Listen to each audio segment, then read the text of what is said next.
आपकी एंट्रोपी थी। एंट्रोपी बता दिया था आपको, शायद याद होगा। क्या थी एंट्रोपी, बताएगा कोई? एंट्रोपी अगर सिंपल सी बात करें तो एंट्रोपी का मतलब था किसी भी निकाय में या किसी भी सिस्टम में अव्यवस्था की माप को ही हम क्या कहते हैं, एंट्रोपी कहते हैं। आपको एग्जांपल कल बताया था हमने कि हमारे पास मान लो 20-30 कॉपियाँ पड़ी हैं।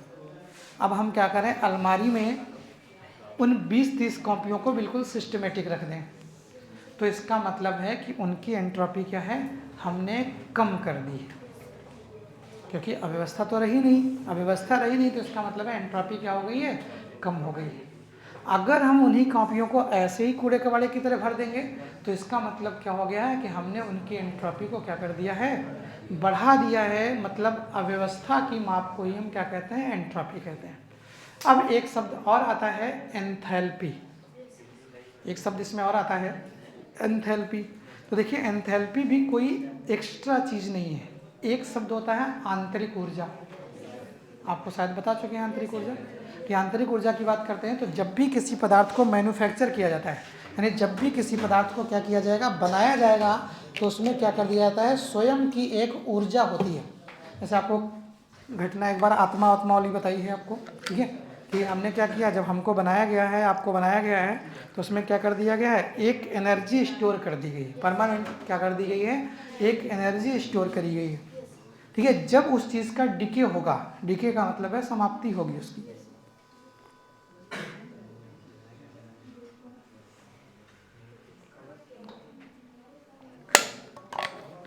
ठीक है, जब भी उस चीज़ का, ठीक है, खात्मा होगा यानी समाप्त होगी वो चीज़, तो हमारा नियम ये कहता है, ऊर्जा या ऊष्मा संरक्षण का नियम ये कहता है कि उतनी ऊर्जा निकलनी चाहिए। ये तो कहता है कि ऊर्जा को ना तो नष्ट किया जा सकता है और ना ही, ठीक है, उत्पन्न किया जा सकता है। ये आपका ऊष्मागतिकी का भी पहला नियम है, ऊर्जा संरक्षण का भी पहला नियम है।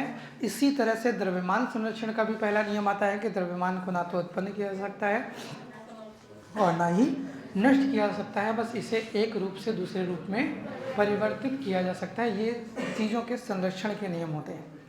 तो अब यहाँ पे आपको बता रहे थे कि जब भी हम किसी चीज़ को बनाते हैं तो उसको बनाने में जितनी एनर्जी लगी होती है, हमारा नियम ये कहता है कि जब वो वस्तु खराब होगी, टूटेगी, तो हमको उतनी ही एनर्जी वापस मिलनी चाहिए। ये हमारा नियम कहता है। इसी को हम क्या कहते हैं, पहला नियम कहते हैं ऊष्मागतिकी का। इसी के आधार पर आपको हमने बताया था सिस्टम कि आत्मा एग्जिस्ट करती है। कुछ लोग कहते हैं ना कि आत्मा एग्जिस्ट नहीं करती, साइंस के हैं, कैसे मान लें आप? नहीं, भूत प्रेत, बहुत से कह दो भूत होते कि नहीं होते हैं, वो कहेंगे अरे भूत कहाँ होता है। ठीक है, हम तो साइंस वाले हैं, कैसे मान लेंगे भूत होता है, हम भी नहीं मानते।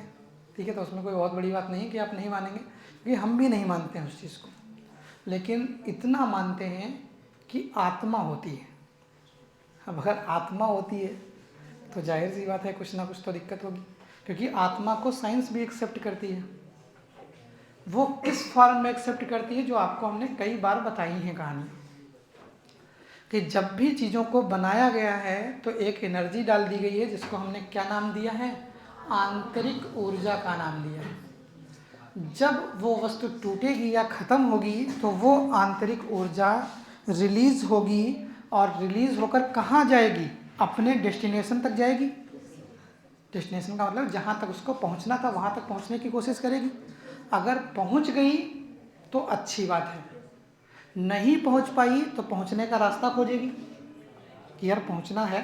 अब मान लो वहाँ की एनर्जी है उस कोने की, डरिएगा नहीं, ठीक है, मान लीजिए वहाँ की एनर्जी थी, अब यहाँ पर हमारे पास स्टोर थी, हमने कोई काम में स्टोर थी या किसी चीज़ में थी, हमने उस काम को ख़राब कर दिया, तोड़ फोड़ दिया। अब यहाँ से क्या होगी, एनर्जी निकली होगी।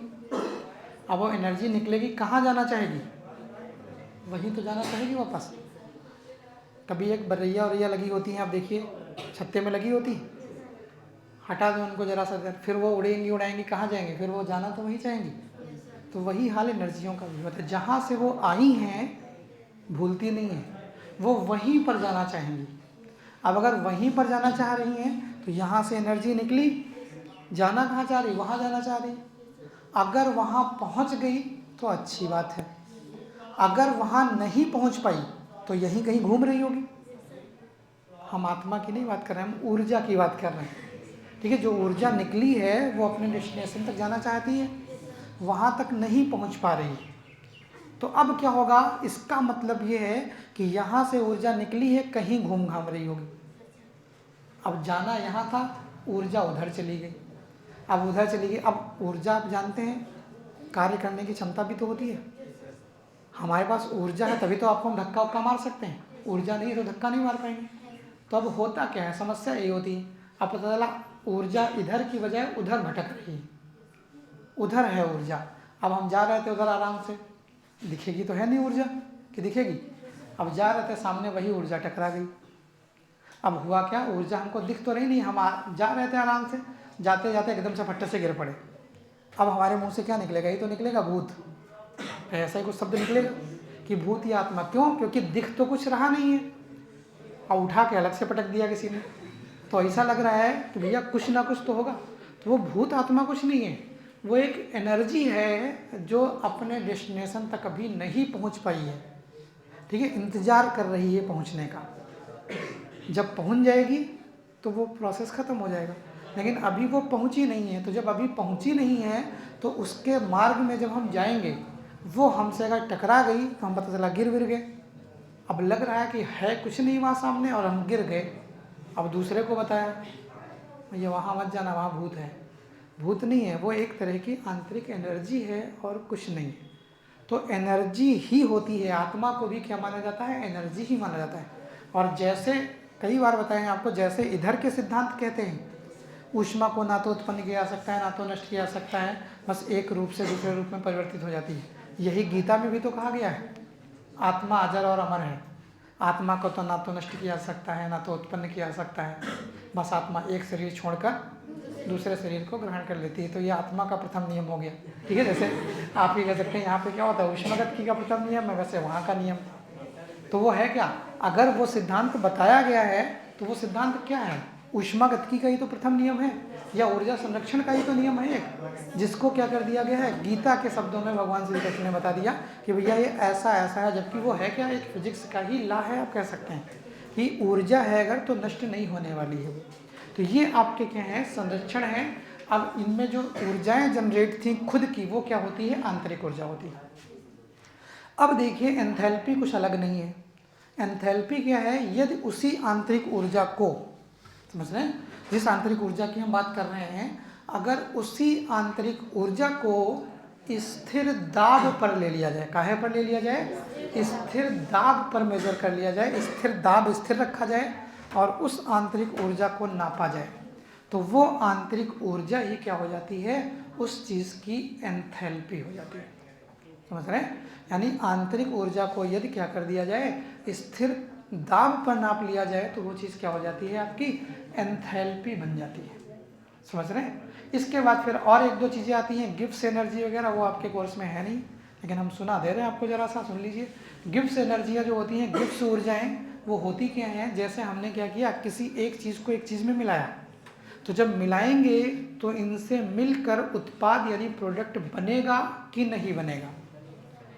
नहीं, अब ये कैसे कह सकते हो बनेगा यार, मतलब हम ये बता रहे हैं आपको, ये पूछ नहीं रहे आपसे, हम ये बता रहे हैं कि जैसे दो चीज़ें हैं, एक ये है एक ये है, हमने इनको मिलाया है और मिल के ये कोई नया उत्पाद बनाएंगी या नहीं बनाएंगी, ये कैसे पता चलेगा हमको, ये किसी ना किसी सिद्धांत के थ्रू ही पता चलेगा।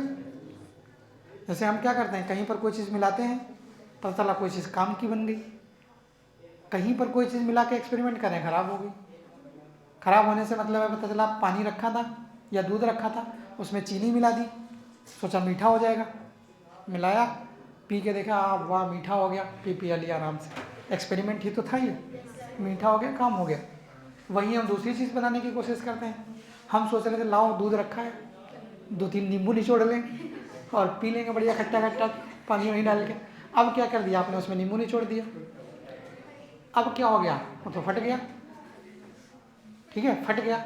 अब अगर फट गया, उसको कभी कभी कहते हैं बैठ गया, कहते नहीं, तो ये कहाँ से आया होगा शब्द, जानते हैं, बैठ गया, क्योंकि दूध होता है, ठीक है, ये कोलाइडी विलर होता है, उसमें थोड़े थोड़े कुछ कण होते हैं जो आपके तेल के होते हैं, जिसको इमल्सन या पायस बोलते हैं। ये दूध का या द्रव का तेल में मिश्रण होता है या तेल का द्रव में मिश्रण होता है। अब क्या है, उसमें घुले हुए थे सारे, हमने नींबू निचोड़ा तो वो जो पार्टिकल्स थे वो नीचे बैठ गए, तली में बैठ गए, मतलब अवक्षेप जनरेट हो गया, प्रेसिपिटेट बन गया, इसीलिए दूध फटता है तो उसको बोलते हैं दूध बैठ गया। वो साइंटिफिक भाषा है ये, जबकि बोल देहाती में रहे हैं, गांव में, लेकिन लग क्या रहा है वो एक साइंटिफिक लैंग्वेज कि दूध बैठ गया है। बैठने से मतलब है कि उसके जो पार्टिकल्स हैं वो तली में बैठ गए, इकट्ठा हो गए, मतलब अवक्षेप जनरेट हो गया है हमारा, और वो प्रोसेस जो था वो बेकार हो गया। तो अब इसका मतलब क्या है कि हमने कुछ डाला, अब हमारे काम की चीज़ नहीं बनी, कुछ एडिशनल चीज़ बन गई जिसको हमें नहीं बनाना था। ठीक है, तो यानी वहाँ पर क्या हो गया, रिएक्शन हुई, क्या सफल रिएक्शन हुई? नहीं हुई। रिएक्शन तो हुई लेकिन सफल तो नहीं हुई। उसी तरह से कोई दूसरी चीज़ ले लें हम, उसमें रिएक्शन करा दें या उसमें हम मिलाना शुरू कर दें, तो पता चला कभी कभार होता है कि कोई रिएक्शन ही नहीं होती है या हमको दिखती ही नहीं है कि कोई रिएक्शन हुई है। तो ये ज़रूरी नहीं है कि जब हम दो चीज़ों को मिलाएंगे तो उनसे उत्पाद मिलेगा या नहीं मिलेगा, ये डिपेंड करता है गिब्स एनर्जी पर। अगर उनकी गिब्स एनर्जियाँ प्लस में है, माइनस में है या ज़ीरो हैं, तीन तरह से होती हैं, या तो रिएक्शंस की गिब्स एनर्जी प्लस में होंगी, या तो गिब्स एनर्जी माइनस में होंगी, या तो आपकी ज़ीरो होंगी। तो अगर गिब्स एनर्जी माइनस में है तो इसका मतलब है रिएक्शन फॉरवर्ड डायरेक्शन में आगे चली जा रही है। ए प्लस बी को मिलाएंगे तो ये सी मिल रहा है, अगर डेल्टा जी का मान नेगेटिव है तो इसका मतलब है अवक्रिया सही है, सीधे सीधे चल रही है। अगर डेल्टा जी का मान ज़ीरो है तो इसका मतलब है अवक्रिया स्पॉन्टेनियस है, इक्विलिब्रियम में है, इधर भी चल रही है इधर भी चल रही है, मतलब साम्य अवस्था में है, बीच में रुकी पड़ी। ठीक, गिब्स एनर्जी, जो भी शब्द बोला गिब्स एनर्जी, कि गिब्स एनर्जी का काम क्या है, तो गिब्स एनर्जी हमको यही बताती है कि अवक्रिया होगी कि नहीं होगी। तो गिब्स ऊर्जा जो है वो डेल्टा जी है। गिब्स ऊर्जा का मान हम हल करेंगे, अगर वो माइनस में आया तो हम कह देंगे कि अवक्रिया हो रही है, मतलब फॉरवर्ड डायरेक्शन में जा रही है, चल रही है। अगर डेल्टा जी का मान जीरो आ गया तो इसका मतलब है कि अवक्रिया साइमल्टेनियसली चल रही है, मतलब साम्य अवस्था में है, इक्विलिब्रियम में है। अग्र अवक्रिया का वेग पश्च अवक्रिया के वेग के बराबर, यानी आगे वाली अवक्रिया का वेग और पीछे वाली अवक्रिया का वेग दोनों क्या हैं, बराबर हैं, इसलिए वो क्या है, डेल्टा जी बराबर जीरो है। अगर डेल्टा जी का मान प्लस है, ठीक है, तो इसका मतलब है कि अवक्रिया बैकवर्ड डायरेक्शन में जा रही है। बैकवर्ड डायरेक्शन का मतलब है हम मिला इधर रहे हैं, अवक्रिया पीछे की तरफ भाग रही है। हम ए और बी को मिलाकर सी प्लस डी बनाने की कोशिश कर रहे थे, लेकिन अवक्रिया उल्टा चल रही है। सी और डी जो बचे हुए हैं थोड़े बहुत, वो मिलके क्या कर रहे हैं, ए प्लस बी मिला ले रहे हैं। ये आप अभी आगे आएगा साम्य अवस्था का चैप्टर, ठीक है, उसमें भी पढ़ेंगे रासायनिक साम्य अवस्था, केमिकल इक्विलिब्रियम। तो अवक्रियाएँ ऐसा नहीं है कि हम ये जानते हैं कि A plus B gives out C plus D, यही होती है। अवक्रियाएँ ऐसे भी चलती हैं, अवक्रियाएँ ऐसे भी चलती हैं, और अवक्रियाएँ ऐसे भी चलती हैं, ए प्लस बी ऐसे और ऐसे, मतलब ए प्लस बी को मिलाएंगे, अगर ऐसे चल रही है तो इसका मतलब है ए प्लस बी मिलकर कहाँ जा रहे हैं, सी प्लस डी पर जा रहे हैं। अगर ऐसे चल रही है तो इसका मतलब है ए प्लस बी को मिला रहे हैं और हमें सी प्लस डी नहीं मिल रहे हैं, बल्कि क्या होगा, जो उत्पाद बना होगा वो पुनः कहाँ में चेंज हो जा रहा है, ए और बी यानी अभिकारकों में बदलता चला जा रहा है। ये है, इसका मतलब है साम्य अवस्था में ए प्लस बी को मिलाएंगे सी प्लस डी बनेंगे, इन साम्य अवस्था, साम्य की अवस्था। ए प्लस बी को मिलाएंगे क्या बनेंगे, सी प्लस डी मिलेंगे। इनकी मात्राएं बढ़ने लगेंगी तो रिएक्शन उल्टा चलने लगेगी। जैसे एक आपने कहानी सुनी होगी बंदर बिल्ली वाली, बंदर बिल्ली वाली कहानी वाले बचपन में बहुत सुनी होगी कि एक बिल्ली कहीं रोटी का, दो बिल्लियाँ रोटी का टुकड़ा पा जाती हैं, वही घटना है कौवा की। ये तो कोई नई कहानी होगी, कौवा की तो पानी पीने वाली सुनी होगी आपने, ठीक है। हम बात कर रहे हैं बांट वाली, बंदर बांट करके कहानी होती थी। अब उसमें होता क्या था, देख लीजिए, कहानी नहीं सुनाने जा रहे हैं, खाली सिंपल सा इसको समझा रहे हैं। साम्य अवस्था का मतलब क्या, साम्य अवस्था का मतलब ये है, ऐसे रुकी है तब ये साम्य अवस्था में है, इधर बढ़ गया ऐसे हल्का सा, तो नियम हमारा क्या कहता है, हमारा नियम ये कहता है इधर ज़्यादा हो गया है हटाओ, तो बंदर यही तो करते थे, जिधर ज़्यादा हो गया इधर की तोड़ी खा गया, अब थोड़ी देर इधर ज़्यादा हो गया, अब इधर की तोड़ी खा गया, फिर इधर ज़्यादा हो गया। तो इसका मतलब उसने साम्यावस्था आने ही नहीं दी कहीं। साम्यावस्था का मतलब है ऐसे, इधर का और इधर का जब बराबर हो जाए। अगर इधर ज़्यादा हो गया तो अब क्रिया किधर भागेगी, इधर की तरफ भागेगी। इधर ज़्यादा हो जाएगा अब क्रिया इधर भागेगी, और फाइनली कहाँ आ जाएगी, साम्यावस्था में आना चाहिए। ठीक है, तो ये अवस्था क्या होती है, केमिकल इक्विलिब्रियम यानी साम्यावस्था की अवस्था होती है। ऐसी अवक्रियाएं जो केवल एक दिशा में चलती हैं उनको हम इरिवर्सिबल अवक्रियाएं यानी अनउत्क्रमणीय अवक्रियाएं बोलते हैं। क्लियर है। और ऐसी रिएक्शंस जो दोनों तरफ चलती हैं, अग्र भी चलती हैं और पश्च भी चलती हैं, मतलब फॉरवर्ड रिएक्शन में भी देंगी और बैकवर्ड में भी रिजल्ट देंगी। अगर इधर मिला दोगे तो आगे प्रोडक्ट मिल जाएगा, उधर वालों को मिला दोगे तो इधर वाला मिल जाएगा। ऐसी अवक्रियाओं को उत्क्रमणीय अवक्रिया या रिवर्सिबल रिएक्शन बोलते हैं।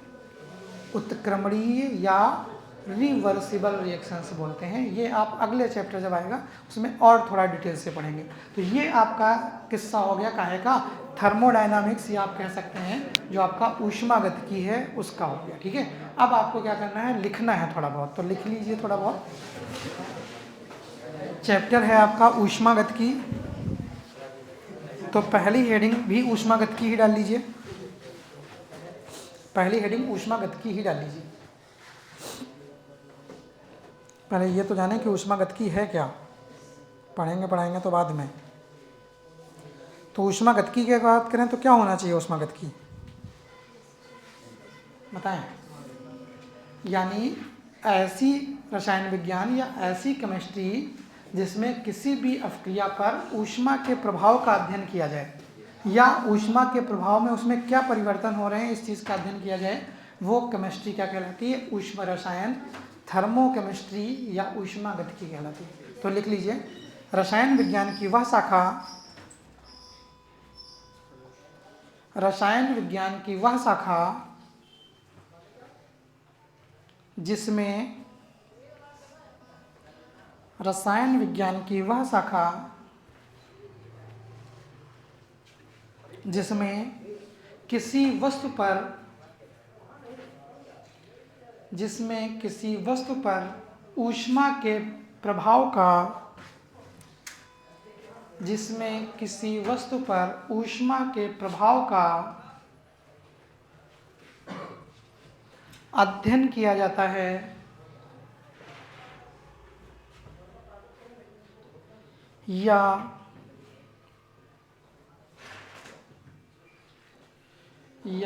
ऊष्मा के द्वारा, या ऊष्मा के द्वारा उसमें होने वाले परिवर्तनों का अध्ययन किया जाता है, होने वाले परिवर्तनों का अध्ययन किया जाता है, ऊष्मागतिकी कहलाता है, ऊष्मागतिकी कहलाती है।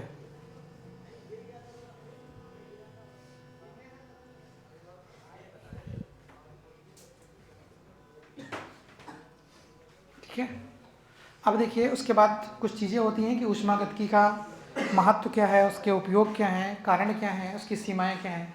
तो भैया ये सब चीज़ें लिखनी नहीं है आपको, ऐसे सुन लीजिए।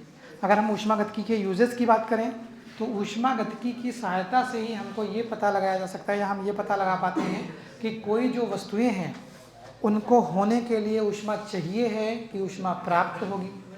अब मान लीजिए हम जानते नहीं हैं, हम अवक्रिया कराए बैठे हैं, जैसे चूना, आप जानते हैं चूना पानी में डालोगे तो क्या होगा, एनर्जी रिलीज होगी, ऊर्जा निकलेगी।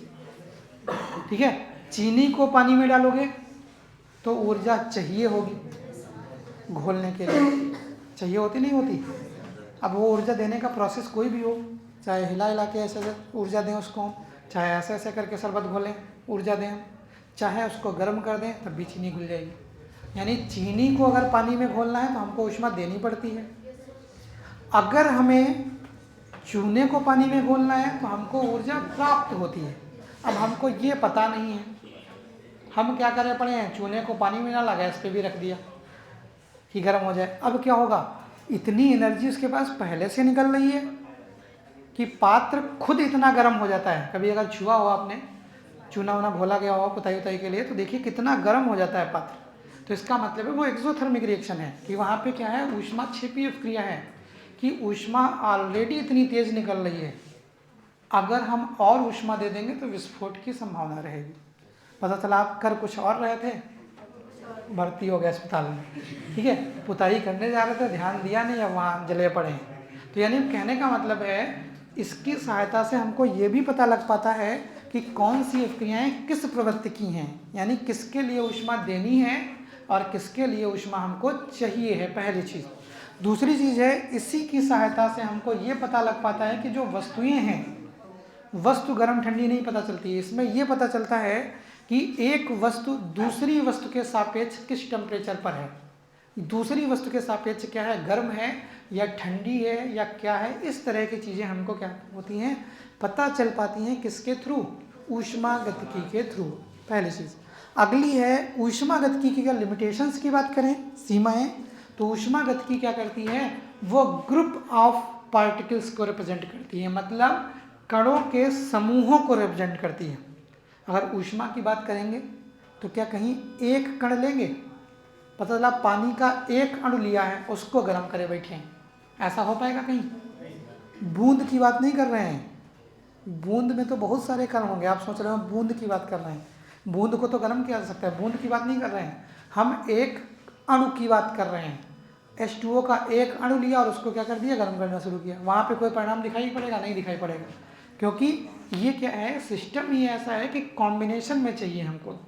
जब पूरे कॉम्बिनेशन में होगा, हम गर्म करना शुरू करेंगे, तब उसमें KTG यानी काइनेटिक थ्योरी ऑफ गैसेस लगेंगी, गैसों का अणुगत सिद्धांत लगेगा, कण भागना शुरू करेंगे। परिणाम आपने देखा होगा, गर्म करना शुरू करिए तो कण क्या करते हैं, भागना शुरू करते हैं, इधर से उधर, उधर से इधर, मार दिखते हैं जिग जैग मोशन करते हुए, इसको ब्राउनी गति कहते हैं। ये ऐसा मोशन होता है, पता चला यहाँ पे है, और इस मोशन की अगर बात करेंगे तो इस तरह का मोशन होता है, ऐसे ऐसे ऐसे, इस तरह का, पता नहीं, रैंडम मोशन होता है। अगर ना देखा हो तो करके देख लीजिएगा, पानी वानी गर्म करिएगा चाय उबालने के लिए, बनाने के लिए, तो उसमें देखेगा जब उबलने लगे, हल्के गर्म का नहीं दिखेगा, उबलने लगेगा तो पुट पुट की आवाज़ आती है, ठीक है। वो पट की आवाज़ क्या होती है, पार्टिकल नीचे से भाग रहा है, नीचे से किधर भागता है, ऊपर की तरफ भागता है, और ऊपर पार करके निकल तो जाएगा नहीं कि निकल जाएगा, तो यहाँ पर आकर वो अपनी एनर्जी को रिलीज़ करता है, और जब अपनी एनर्जी को रिलीज़ करता है तो भैया इधर उधर भागना शुरू करता है। इस गति को हम क्या कहते हैं, ब्राउनी गति कहते हैं, ठीक है।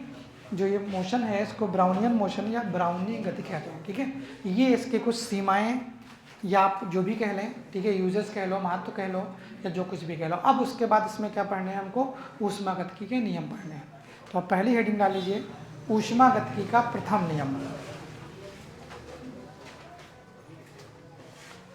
ऊष्मागतिकी का प्रथम नियम, इससे पहले बताने से पहले थोड़ी एक दो चीज़ें बता दे रहे हैं हम आपको, क्योंकि वो चीज़ें आएंगी, पता चला आप वो जानते ही नहीं है शब्द। एक सिस्टम, एक चीज़ आती है इसमें, निकाय, निकाय या सिस्टम, बताएगा कोई क्या होता है, बताएं, निकाय या सिस्टम वाली सिस्टम बता लीजिए बस, पता होगा लेकिन उसको परिभाषित तो करिए, पता तो आपको होगा, हम जानते हैं पता होगा कि कोई निकाय या सिस्टम, सिस्टम तो सबको पता होता है, ये अरे सिस्टम से काम करो, ये सिस्टम गड़बड़ा गया, ये हो गया, अब उसको डिफाइन करें अगर, तो देखिए क्या होता है, हम बता दे रहे हैं, डिफाइन कर दे रहे हैं। सिस्टम का मतलब होता है जैसे कोई ब्रह्मांड लिया हमने, अरे शांत लो, ब्रह्मांड है पूरा का पूरा, पूरा इन्वायरमेंट है आपका। अब इन्वायरमेंट का कोई हिस्सा जो हमारे द्वारा प्रभावित हो रहा होगा, यही तो होगा, यानी जिस पर हम क्या कर रहे हैं, ताप दाब, ठीक है, और आयतन से प्रभाव डाल रहे हैं या प्रभावित कर रहे हैं, उस चीज़ को हम क्या कहते हैं, निकाय कहते हैं। यानी पूरे ब्रह्मांड का वह छोटा से छोटा हिस्सा जिस पर हम ताप दाब और आयतन का अध्ययन करते हैं, क्या कहलाता है, सिस्टम या निकाय कहलाता है। इसके बाद एक इसमें दूसरी परिभाषा आती है, सराउंडिंग या बाह्य वातावरण। तो सराउंडिंग्स का मतलब होता है पूरे ब्रह्मांड में निकाय को छोड़कर जो पूरा हिस्सा है। जैसे इस पूरे ब्रह्मांड में बहुत कुछ है, हम जो कुछ कर रहे हैं इस कमरे के अंदर अध्ययन कर रहे हैं, आग जला ली, ठीक है, गर्मी लगी एसी चला दी, जो कुछ कर रहे हैं हम कहाँ कर रहे हैं, इस कमरे के अंदर कर रहे हैं। तो यानी कहने का मतलब टेम्परेचर, आयतन और जो कुछ भी है वो इस कमरे का हम चेंज कर रहे हैं। ये हमारा क्या हो गया, सिस्टम यानी निकाय हो गया।